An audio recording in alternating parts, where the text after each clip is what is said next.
Hello everyone, welcome back. So today we have to complete Article 124. Article 124 complete करना है आज. Today I'm not very well, so but फिर भी start करते हैं. तो 124 से start करना है. 124 का फर्स्ट और सेकंड पार्ट हम देख चुके थे. फिर भी हम सेकंड पार्ट से स्टार्ट करते हैं. ठीक है. मैं आज इसको हाई कोर्ट के साथ भी कोरिलेट करूंगा. देखो, सुप्रीम कोर्ट के जो क्वालिफिकेशंस डिसक्वालिफिकेशंस हैं, अपॉइंटमेंट प्रोसीजर और बाकी चीजें हैं, वो ऑलमोस्ट सेम है हाई कोर्ट के साथ में. तो हम इसके प्रोविजंस और हाई कोर्ट के प्रोविजंस को भी आपस में चेक कर लेंगे, आपस में उनको कोरिलेट करके देखेंगे. तो ये चैप्टर 4 में है और हाई कोर्ट चैप्टर 5 में है. तो आप उसको देख सकते हो. मैं आपको दिखाता हूँ. 214 पर आ जाओ.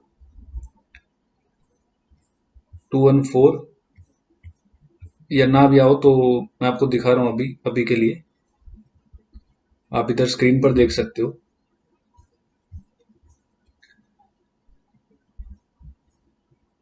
ये देखो इधर chapter 5 the high court in the states. ठीक है. तो चैप्टर 4 बात करता है यूनियन जुडिशरी की और चैप्टर 5 बात करता है हाई कोर्ट्स की. तो ऑलमोस्ट प्रोविजन सेम है. थोड़ा बहुत आगे पीछे वो क्या है, डिफरेंस क्या है, वो मैं बता दूंगा आपको. तो हम दोनों को साथ साथ में पढ़ेंगे. तो मैंने आपको पहले ही बताया था कि आपस में एक्ट्स का इंटर रिलेशन और इंटर रिलेशन बहुत जरूरी होता है. और आपको पता होना चाहिए कि अगर सुप्रीम कोर्ट का प्रोविजन यहाँ है तो हाई कोर्ट का प्रोविजन कहाँ है, डिस्ट्रिक्ट कोर्ट का प्रोविजन कहाँ है. तो अगर मैं हाई कोर्ट इन यूटी की बात करूं तो 241 में मिलेगा आपको. ठीक है. और स्टेट्स की बात करें तो 214 में. और जो कि क्या कहते हैं यूनियन जुडिशरी की बात करें तो 124 में. तो आपको ये सारी चीजें पता होनी चाहिए, इंटरलिंकिंग कैसे होती है. तो स्टार्ट करते हैं. सेकंड पॉइंट से स्टार्ट करते हैं. ऑल दो हमने कर लिया है, एनजेएसी हमने कर लिया है, एनजेएसी से ये प्रोविजन रिमूव किया, ये भी हमने कर लिया है. ठीक है. अगर आपने पुरानी वीडियोस नहीं देखी है, मतलब इससे पहले वाली वीडियोस नहीं देखे, तो आपको मैं रिक्वेस्ट करता हूँ कि आप उन वीडियोस को पहले देखें. तब आपको आगे वाली बात समझ में आए, क्योंकि हमने ऑलमोस्ट जो बेस है और बाकी सारी चीजें हम उन वीडियोस में कर चुके हैं कवर. तो आज हमारा पॉइंट होगा कि हम ये देखें कि सुप्रीम कोर्ट में क्वालिफिकेशंस क्या है और डिसक्वालिफिकेशंस क्या है. Qualification, disqualifications. सुप्रीम कोर्ट कि जज को रिमूव कैसे किया जाएगा. हमने ये तो देख लिया कि सुप्रीम कोर्ट का जो जज है उनको अपॉइंट कैसे किया जाएगा, क्या प्रोसीजर होगा. सीजीआई को कैसे अपॉइंट किया जाएगा, क्या प्रोसीजर होगा. आज हमें ये देखना है कि अगर उनको रिमूव करना हो तो क्या प्रोसीजर होगा. ठीक है. ठीक है. तो स्टार्ट करते हैं. साथ साथ में हाईकोर्ट के प्रोविजंस भी देखेंगे.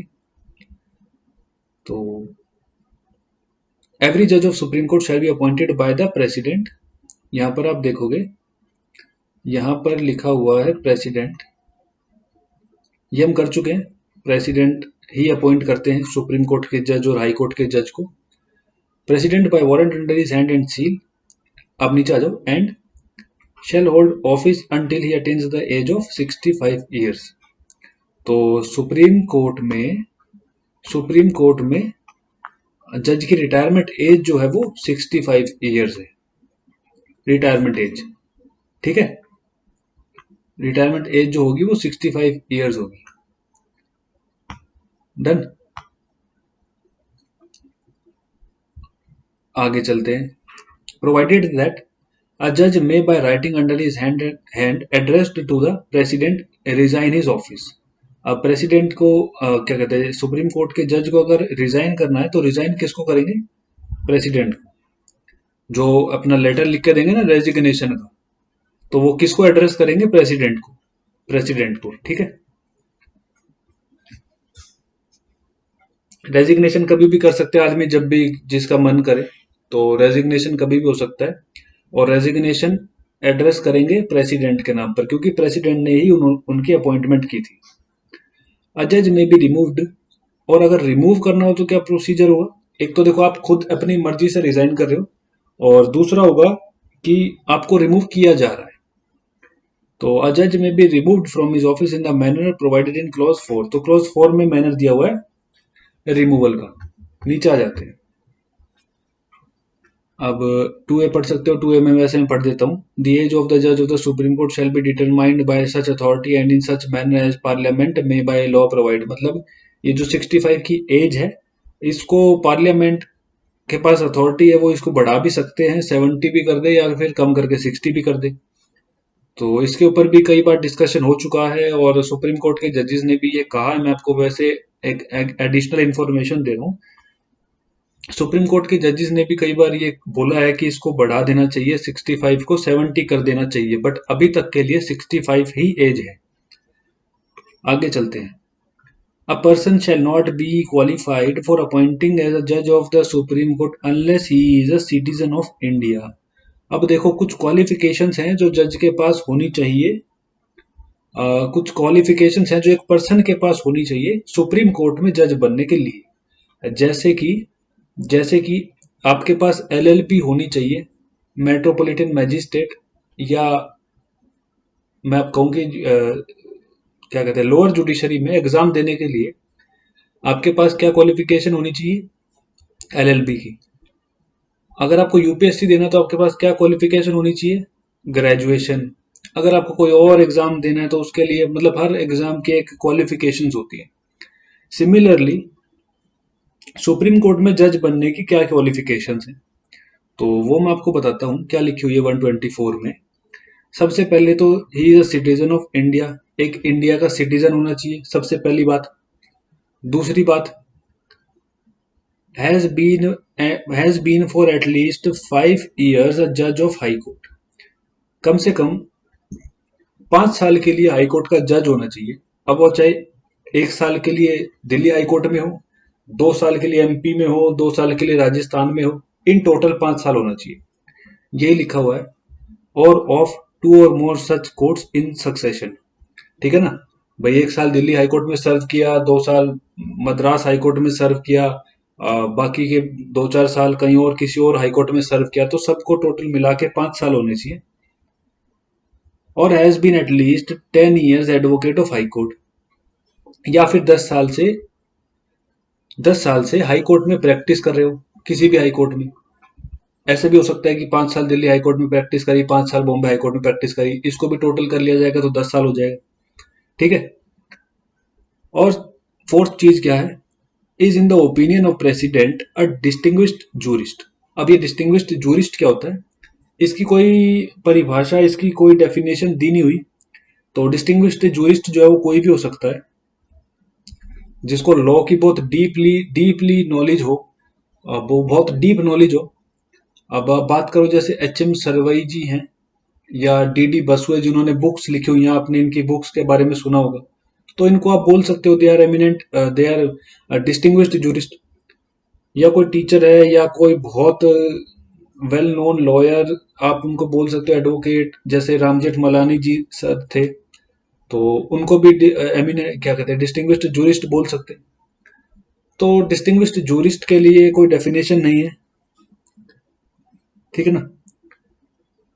तो हमने देखा कि मैं अगर आपको दिखाऊं कि क्या क्वालिफिकेशंस की रिक्वायरमेंट होगी, तो सबसे पहली बात तो सिटीजन ऑफ इंडिया, फिर 5 साल हाई कोर्ट के जज, या फिर 10 साल हाई कोर्ट में एडवोकेट, हाई कोर्ट में प्रैक्टिस की, या फिर डिस्टिंग्विश्ड जूरिस्ट। अब ये डिस्टिंग्विश्ड जूरिस्ट क्या होंगे?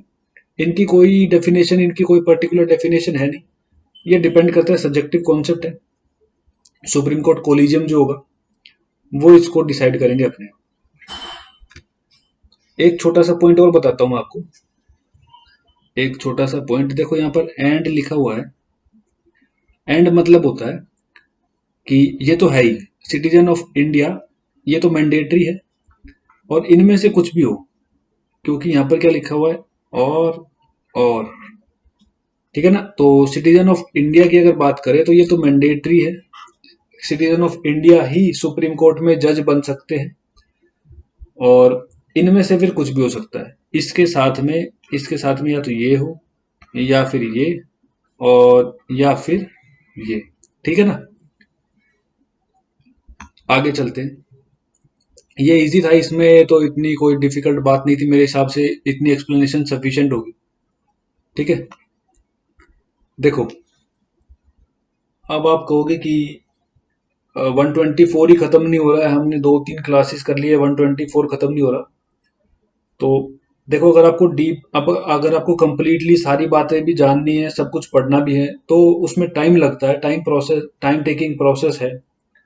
और अगर आप देखोगे, हम 2 क्लासेस से शायद पहले 2 क्लास कर चुके हैं आई थिंक। तो 1-1 घंटे की अगर वो क्लास, अगर आप उनको मानो, तो 2 ही घंटे तो हुए। तो आई थिंक कोई ज़्यादा हमें टाइम लगा नहीं है। और जो हम टॉपिक पढ़ रहे हैं, इस टॉपिक में मैं आपको जितनी डिटेल में पढ़ा रहा हूँ, शायद ये चीज़ें आपको 5 मिनट, 10 मिनट, 15 मिनट में तो शायद कोई नहीं बता सकता। और इतना टाइम तो आपको स्पेयर, अगर देखो आज का जो कंपटीशन का लेवल है, उसमें कितने डेप्थ के क्वेश्चंस आ रहे हैं। तो मुझे नहीं लगता कि 5 या 10 मिनट में कुछ बता देना, या आधे घंटे की क्लास में पूरा यूनियन जुडिशरी पढ़ा देना अपने आप में जस्टिफाइबल नहीं होगा। तो I think I am doing justice to you. तो इसके बाद देखो, कोचिंग क्लासेस की अगर आप बात करो, तो कोचिंग क्लासेस में आज के टाइम पर, अगर आप पर्टिकुलरली दिल्ली की बात कर रहा हूँ मैं, किसी और स्टेट में हो सकता है वेरी करे, ऊपर नीचे हो, बट 1.5 से लेके 2 point something, approximately 3 lakh rupees तक फीस हो चुकी है कोचिंग इंस्टीट्यूट्स की दिल्ली में। और आपका जो एक्स्ट्रा खर्चा है वो तो अलग है।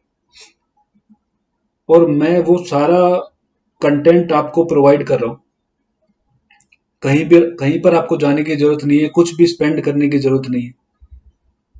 लेकिन देखो, जो मेरे पास भी नोट्स है ना, वो दिल्ली के टॉप टॉप कोचिंग इंस्टीट्यूट्स के नोट्स हैं। और मैं खुद उनको सबको पढ़ चुका हूँ, तब मैं आपको ये सारी चीजें बता पा रहा हूँ। तो टाइम तो देखो, टाइम टेकिंग प्रोसेस तो है, इसमें कोई डाउट नहीं है। और मैं आपको बस ये बता सकता हूँ कि इससे बाहर आपको शायद कोई, मैं ये, I am not claiming that I am the best, but इससे आगे या इससे बाहर, इससे एक्स्ट्रा कोई शायद आपको कुछ ना बता पाए। अ, मेरी कोशिश होती है कि मैं सब कुछ कवर करके चलूं। ठीक है, इसीलिए थोड़ा टाइम लगता है। और आप देखोगे अभी तक हम 124 यूनियन जुडिशरी पर ही है। लेकिन जिस तरीके से मैं आपको बता रहा हूँ, इस तरीके से आप इसको ऐसे पढ़ सकते हो कि आप इसको कभी भूलो ना, और आपको बेरैक्ट रीडिंग भी आ जाएगी, और आपके लिए एग्जाम में तो हेल्पफुल होगा ही है। तो हम यहाँ कोई वो नहीं कर रहे, क्या कहते हैं उसको, रैपिड रिवीजन या ऐसा कुछ। तो ये रैपिड रिवीजन नहीं है, ये फुल फुल फ्लैश क्लासेस हैं आपकी। तो उसी हिसाब से, उसी तरीके से आप इनको करें प्लीज। आगे चलते हैं एक्सप्लेनेशन 1 में। तो in this clause, high court का क्या मतलब है? A high court which exercises or which at the time before the commencement of this constitution exercise jurisdictions in any part of the territory of India। तो explanation high court की explanation है कि high court का मतलब क्या होगा, है ना? तो हाईकोर्ट का मतलब ये कह रहा है कि हाईकोर्ट वो जो कमेंसमेंट ऑफ कॉन्स्टिट्यूशन से पहले था हाईकोर्ट, वही हाईकोर्ट होगा। ठीक है ना? तो इसमें कुछ ज्यादा समझने की है नहीं बात। और इसके साथ साथ अब एक काम करो, आप इनको भी देख लो, हाईकोर्ट के प्रोविजंस को।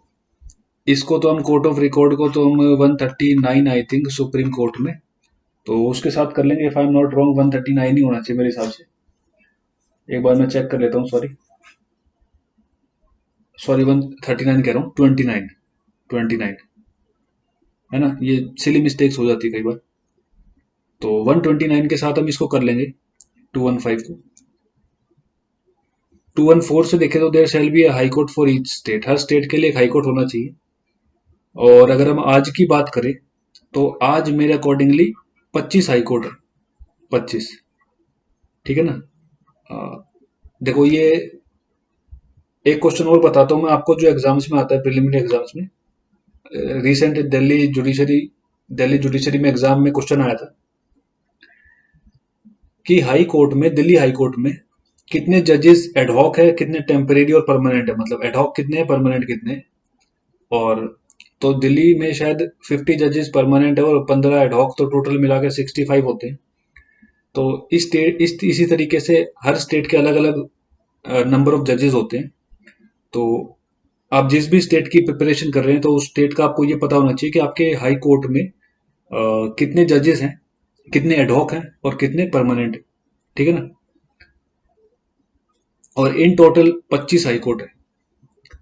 तो आगे चलते हैं, 216 देख लेते हैं। Every high court shall consist of a chief justice and such other जजेस as the president may from time to time deem it necessary to appoint. ठीक है ना। तो ये सेम बात कहता है जो 124 में सुप्रीम कोर्ट के लिए लिखी हुई है, वो सेम बात हाई कोर्ट के लिए भी लिखी हुई है। ठीक है। तो हम उसको डीपली पढ़ चुके हैं, तो शायद इसको ज्यादा डीप जाने की जरूरत है नहीं। अब 217 पे आ जाओ, इसको देखते हैं। एवरी जज of high court shall be appointed by president by warrant under his hand and seal the governor and the governor of the state, and in case of appointment of a judge other than CJ, the chief justice of the high court, and shall hold office in case of an additional or acting judges as provided in 224, या ना additional or acting judge as provided in 224 in any other case until he attains the age of 62 years। तो यहां से हमें एक चीज पता चली कि हाई कोर्ट में जो जज की एज होगी वो 62 ईयर्स की होगी। ठीक है। अब आप इसको लेके कंफ्यूजन हो रही होगी आपको कि सुप्रीम कोर्ट में तो गवर्नर का नाम नहीं लिखा हुआ, सुप्रीम कोर्ट की जब बात आती है तो वहां पर सिर्फ प्रेसिडेंट की बात होती है। आप ठीक कह रहे हो। तो मैं आपको इसका प्रोसीजर बताता हूँ, देखो क्या होता है। मैं आपको प्रोसीजर बताता हूँ होता क्या है। देखो, जब हम आर्टिकल 217 की बात करते हैं तो उसमें गवर्नर का भी मेंशन है। तो आपको पता होगा कि हमारी कंट्री में दो गवर्नमेंट रन करती है, एक यूनियन गवर्नमेंट और एक स्टेट गवर्नमेंट। ठीक है। ये हम डिटेल में करेंगे आने वाली क्लासेस में। तो यूनियन गवर्नमेंट का क्या फंक्शन होते हैं, स्टेट गवर्नमेंट के क्या फंक्शन होते हैं। अभी आप इतना समझो कि हर स्टेट अपने आप को गवर्न करती है, हर स्टेट में अपनी गवर्नमेंट होती है, और उस गवर्नमेंट का हेड कौन होता है, गवर्नर। और जो यूनियन है, यूनियन, उसका हेड कौन होता है, उसका हेड होता है प्रेसिडेंट। ठीक है। तो अगर आप स्टेट में किसी हाई कोर्ट को अपॉइंट कर रहे हो तो ऑब्वियसली गवर्नर जो होंगे ना, गवर्नर, उनको भी रिकमेंडेशन दी जाएगी। ठीक है। तो अब मैं आपको बताता हूँ प्रोसेस। पहले आपको ये समझना होगा कि हमारे स्टेट में दो गवर्नमेंट रन करती है, एक स्टेट गवर्नमेंट और एक यूनियन गवर्नमेंट, सेंट्रल गवर्नमेंट जिसको बोलते हैं। तो अब आप आ जाओ प्रोसेस पे आगे। देखो क्या होता है, जो चीफ जस्टिस है ना हाई कोर्ट के, चीफ जस्टिस हाई कोर्ट के, ये रिकमेंड करते हैं, ये चीफ जस्टिस जो हमारे हाई कोर्ट के हैं, किसी भी हाई कोर्ट के, ये किसी पर्टिकुलर पर्सन को, एडवोकेट को रिकमेंड करते हैं। इससे पहले एक चीज और पता होनी चाहिए आपको, ये वे बेसिक बातें हैं लेकिन मैं आपको बता रहा हूँ, ये मैं ये मान के चल रहा हूँ कि आपको ये बातें शायद ना पता हो। पता है तो बहुत अच्छी बात है, और नहीं पता है तो मैं आपको बता देता हूँ। देखो, हाई कोर्ट में अपॉइंटमेंट जो होती है ना, वो दो तरीके से होती है, दो तरीके से। हाई कोर्ट की अपॉइंटमेंट दो तरीके से होती है। आपको पता है क्या होते हैं दो तरीके। भाई, एक तरीका होता है बार का और एक होता है बेंच का। ठीक है। एक को बोलते हैं हम बार, दूसरे को बोलते हैं बेंच। अब बार और बेंच का क्या मतलब है, बार और बेंच का क्या मतलब है। बार में हमारे होते हैं एडवोकेट और बेंच में जज। अब देखो, सपोज आप लोअर जुडिशरी के लिए प्रिपेयर कर रहे हो, जो डायरेक्ट रिक्रूटमेंट होती है, आपने पेपर दिया और आप डायरेक्टली जज लग गए, पेपर दे के आप डायरेक्टली जज लग गए, एमएम लग गए और सिविल जज लग गए, suppose senior division, sorry second division. तो क्या होता है, आप यहाँ पर जज लग गए डायरेक्टली और आप प्रमोट हो गए, क्या हो गए, सपोज प्रमोट 2-3 प्रमोशन के बाद आप डीजे हो जाते हो, मतलब डिस्ट्रिक्ट जज, सेशन जज, डिस्ट्रिक्ट जज।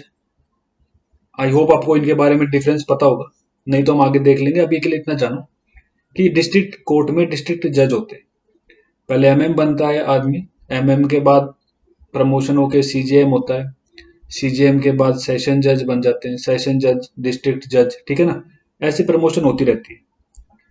एक तो ये मेथड होता है कि आपने एग्जाम दिया, डायरेक्टली जज बने, जज बन के प्रमोशन होके आप डीजे हुए, और डीजे के बाद आपकी प्रमोशन और ऊपर जाके आप हाई कोर्ट चले गए। सिंपल मेथड हो गई। तो आपकी किस्मत काफी अच्छी थी तो आप प्रमोट होते होते हाई कोर्ट पहुंच गए। और ये दूसरी, देखो, ये है आम जिंदगी। ये आपने ये काफी सुना होगा, मेरे को काफी अच्छा लगता है वो। ये है आम जिंदगी, है ना, जज बने आराम से, प्रमोशन हुआ, डीजे हुए, हाई कोर्ट बन गए, आम जिंदगी। ये है मेंटोस जिंदगी। ये है मेंटोस जिंदगी, मतलब आप सीधा सीधा बिना कोई एग्जाम दिए, बिना कोई एग्जाम दिए और डायरेक्टली डायरेक्टली क्या बनोगे, हाई कोर्ट में जज बनोगे। होगी ना मेंटोस जिंदगी, आम जिंदगी और मेंटोस जिंदगी। अब देखो, एडवोकेट जो बनते हैं ना, इनका प्रोसीजर मैं आपको बता रहा था। इनका प्रोसीजर तो आपको बता ही दिया, आपको पता ही होगा।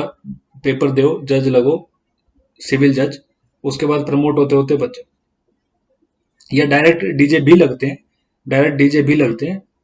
तो अभी हम इसकी नहीं, इसकी बात कर रहे हैं, इस प्रोसेस की। तो क्या होता है इसमें, क्या होता है, मैं आपको ये बताना चाहता हूं कि जो सीजे होते हैं हाई कोर्ट के, ये किसी एडवोकेट का रिकमेंडेशन देते हैं। रिकमेंडेशन कि भाई ये एडवोकेट काफी नॉलेजेबल है, या इनको काफी नॉलेज है और इनको हाई कोर्ट का जस्टिस बनाना चाहिए। तो रिकमेंडेशन किसको जाती है,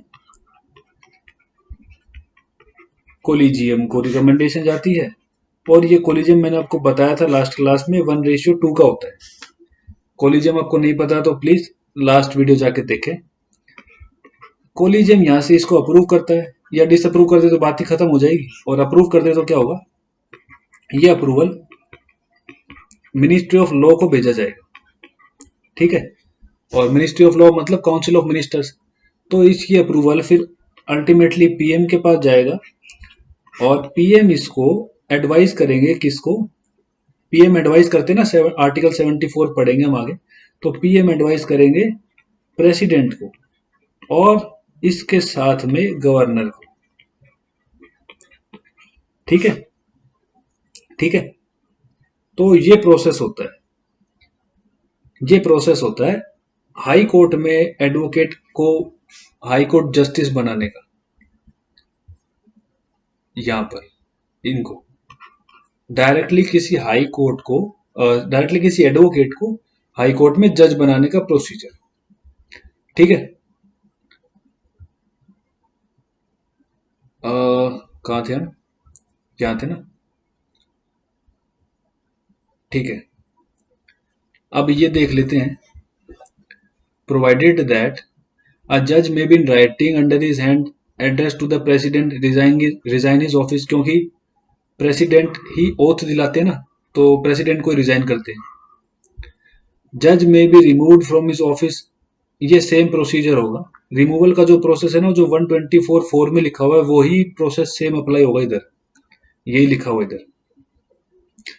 द ऑफिस ऑफ जज shall be vacated by being appointed by the president to be a जज ऑफ द सुप्रीम कोर्ट, और by his being transferred by the president to any other high court. तो office जो है जज का vacant हो जाएगा अगर उनका ट्रांसफर हो गया सुप्रीम कोर्ट में, या फिर किसी और अदर दूसरे हाई कोर्ट में ना, ठीक है। अब आगे आ जाओ। The person shall not be qualified to be ये देखो, ये वही क्वालिफिकेशन वाली बात आ गई।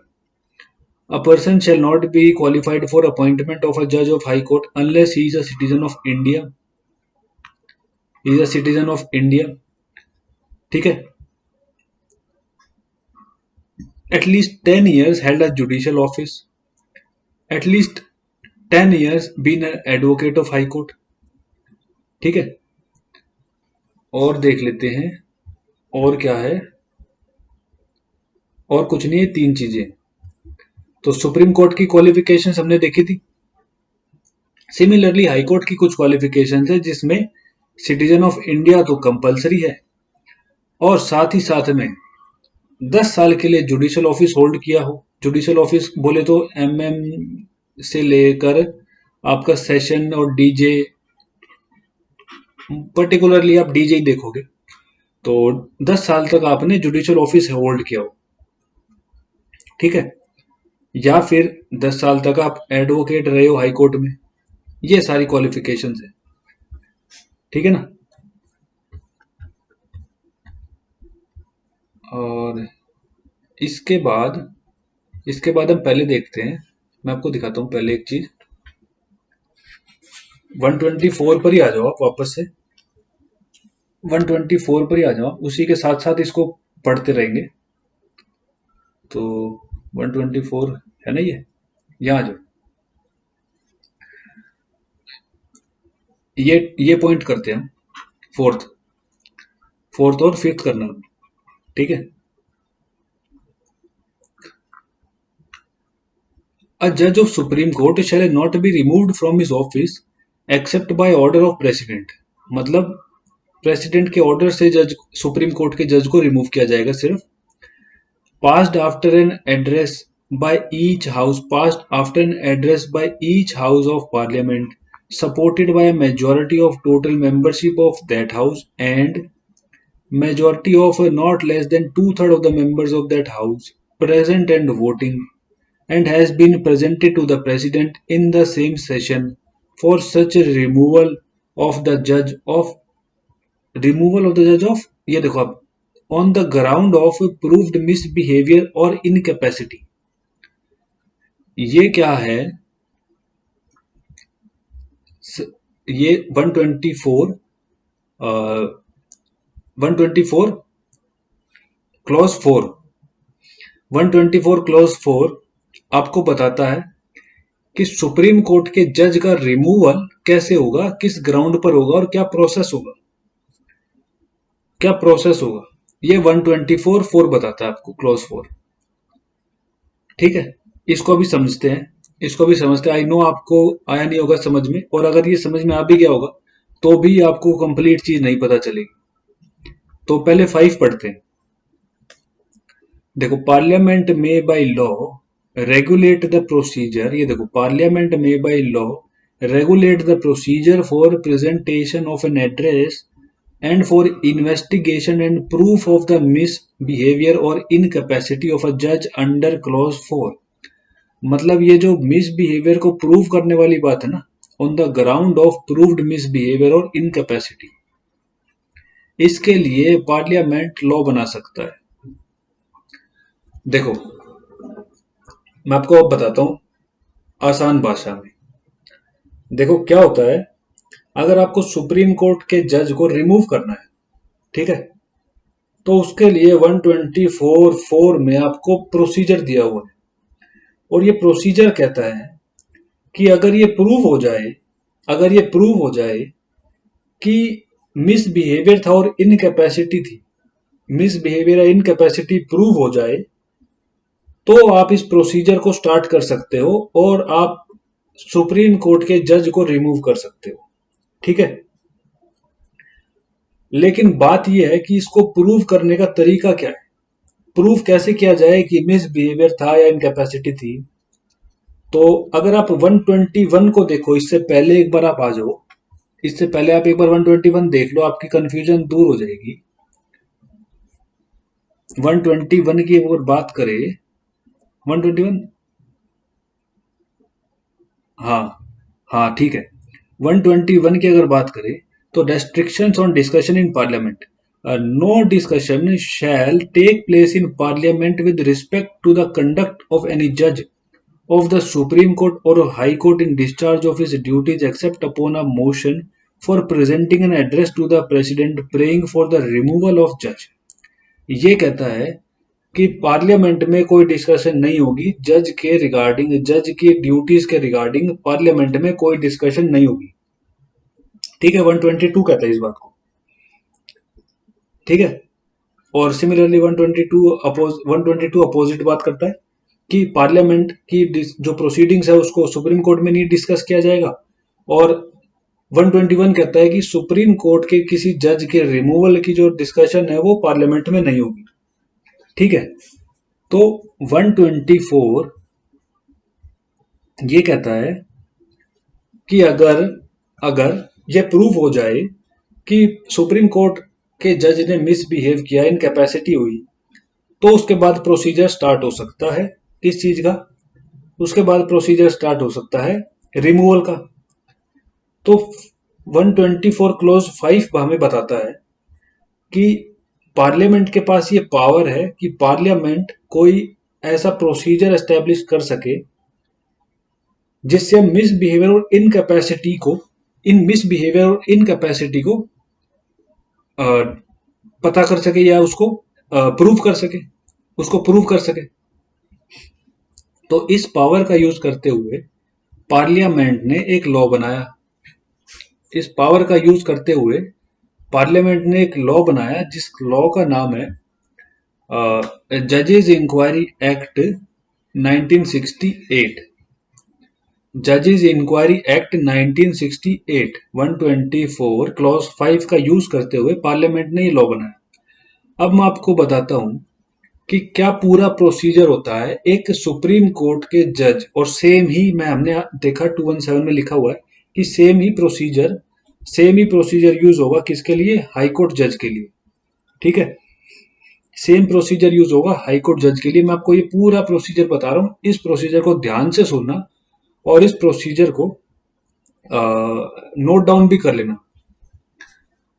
तो चलते हैं प्रोसीजर की तरफ। देखो, सबसे पहले एक मोशन लाया जाता है। ये दिया हुआ है किसमें, इस एक्ट में दिया हुआ है ये सारा प्रोसीजर, इस एक्ट में आपको ये सारा प्रोसीजर मिलेगा। तो मैं आपको ये प्रोसीजर बताता हूं। देखो, सबसे पहले एक मोशन आएगा, मोशन। ठीक है, मोशन क्या होता है, मतलब ये प्रक्रिया शुरू की जाएगी। अगर लोकसभा में आप इसको स्टार्ट कर रहे हो तो आपको 100 मेंबर्स की अप्रूवल के साथ में इसको स्टार्ट करना पड़ेगा। ठीक है ना, कहने का मतलब अगर आप लोकसभा में कोई प्रस्ताव लेकर आए तो 100 लोगों की सहमति होगी तब उसको टेबल किया जाएगा, उसको बिल को। 100 लोग होंगे ना, 100 लोग, अगर 100 आदमी अप्रूव करते हैं कि हाँ भाई ये इंक्वायरी स्टार्ट होनी चाहिए, तब जाके वो इंक्वायरी स्टार्ट होगी। और सिमिलरली अगर राज्यसभा में वो आता है इंक्वायरी का प्रपोजल कमेटी बनाने का, तो वो 50 मेंबर्स की सहमति के बाद क्या कहते हैं हाउस में टेबल होगा। ठीक है, अब मान लो लोकसभा से हम स्टार्ट करते हैं। मान लो लोकसभा में प्रोसीजर स्टार्ट हुआ, लोकसभा में 100 मेंबर्स ने अपना अप्रूवल दिया और कमेटी बनाने के लिए बोला। ठीक है, जिस कमेटी में एक कमेटी बनाई जाती है, उस कमेटी में एक committee will be formed which will consist of, उस कमेटी में कौन कौन होता है, उस कमेटी में एक, क्योंकि हमने देखा 121 में लिखा हुआ है कि पार्लियामेंट में जज के रिगार्डिंग डिस्कशन नहीं होगी। ठीक है ना, तो डिस्कशन होगी कहाँ, ये कैसे पता चलेगा कि प्रूव्ड मिसबिहेवियर प्रूव्ड था या इनकैपेसिटी, वो कैसे पता चलेगा। तो ये कमेटी बनाई जाएगी उसके लिए अलग से, और ये कमेटी अपनी रिपोर्ट देगी। ठीक है ना, ये कमेटी जो है इसमें कौन होगा, और ये कमेटी कैसे एस्टेब्लिश होगी, जब 100 आदमी लोकसभा में अपना प्रस्ताव देंगे तब ये कमेटी बनेगी। और इस कमेटी के मेंबर कौन होंगे, CJI, chief justice of high court और एक एमिनेंट जूरिस्ट। ये मेंबर होंगे जो इस कमेटी के मेंबर होंगे। ये उस एक इंक्वायरी करेंगे और ये फाइंड आउट करेंगे कि मिसबिहेवियर था, इनकैपेसिटी थी, जो भी एलिगेशंस लग रहे हैं उसको ये ट्राई करेंगे और फाइंड आउट करेंगे और अपना डिसीजन देंगे, एक रिपोर्ट देंगे। ठीक है, तो ये एक रिपोर्ट देंगे। कमेटी ने अपनी रिपोर्ट दे दी, जो कमेटी बनाई उस कमेटी ने अपनी रिपोर्ट दे दी। अब ये रिपोर्ट, या तो इस रिपोर्ट में क्या होगा भाई, रिपोर्ट में दो फाइंडिंग होगी, या तो रिपोर्ट में कुछ मिलेगा कि हाँ मिसबिहेवियर था, या रिपोर्ट में रिपोर्ट बोलेगी कि नहीं कोई मिसबिहेवियर नहीं था। यही होगी ना, दो रिपोर्ट में दो ही चीज हो सकती है, या तो रिपोर्ट में आएगा कि हाँ फॉल्ट थी, या रिपोर्ट में आएगा कि कोई फॉल्ट नहीं थी। तो अगर रिपोर्ट में कुछ फाइंड नहीं आता कि भाई नहीं कोई मिसबिहेवियर नहीं हुआ, कोई इनकैपेसिटी नहीं है, तो क्या होगा, डिसमिस, यहीं पर बात खत्म हो जाएगी।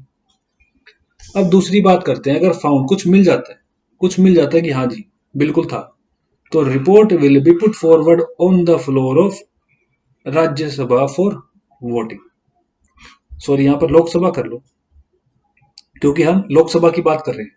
अगर राज्यसभा की बात करो कि पहला मोशन राज्यसभा में आया, तो कमेटी की रिपोर्ट आने के बाद उसी हाउस में वोटिंग के लिए उसको रखा जाएगा। ठीक है, अगर राज्यसभा में स्टार्ट हुआ था प्रोसेस तो राज्यसभा में रखा जाएगा, अगर लोकसभा में स्टार्ट हुआ था प्रोसेस तो लोकसभा में, क्योंकि उस टाइम पर कंप्लीट वोटिंग नहीं हुई थी, सिर्फ जो प्रेस्क्राइब्ड नंबर है उन, जैसे 100 नंबर लोकसभा के लिए है और 50 राज्यसभा के लिए, तो उन मेंबर्स ने सिर्फ एक प्रस्ताव दिया था, तो अब उसको पूरा हाउस पास करेगा, पूरा हाउस टोटल मेंबर जो है हाउस के वो पास करेंगे। ठीक है, तो जिस हाउस में भी वो आया था उसमें उसको रखा जाएगा वोटिंग के लिए। अब वहां से वोटिंग होगी, अगर देखो मेजोरिटी नहीं मिलती, उसी हाउस में मेजोरिटी नहीं मिलती, तो खेल खत्म भाई। भाई अगर मेजोरिटी नहीं मिली, हाउस में वोटिंग करनी थी, वोटिंग हुई नहीं, तो खत्म खेल वही, मेजोरिटी नहीं मिली। अब बात करते हैं कि सपोज हम लोकसभा से स्टार्ट कर रहे थे ना प्रोसेस को, तो मान लो लोकसभा में स्टार्ट कर रहे थे, कमेटी की रिपोर्ट आई, फिर लोकसभा में दोबारा रिपोर्ट आई और लोकसभा में सारे मेंबर्स बैठे और मेंबर्स ने उसको पास कर दिया, एब्सोल्यूट मेजोरिटी से, एब्सोल्यूट स्पेशल मेजोरिटी से पास कर दिया उसको। इसके बाद क्या होगा, इसके बाद वो दूसरे हाउस में जाएगा, इसके बाद एक हाउस ने पास कर दिया, अब वो सेम चीज दूसरे हाउस के पास जाएगी, कमेटी की रिपोर्ट अब नहीं मांगी जाएगी, अब तो रिपोर्ट हो चुकी है, अब उस रिपोर्ट के ऊपर, अब उस प्रस्ताव के ऊपर दूसरा हाउस में वोटिंग होगी।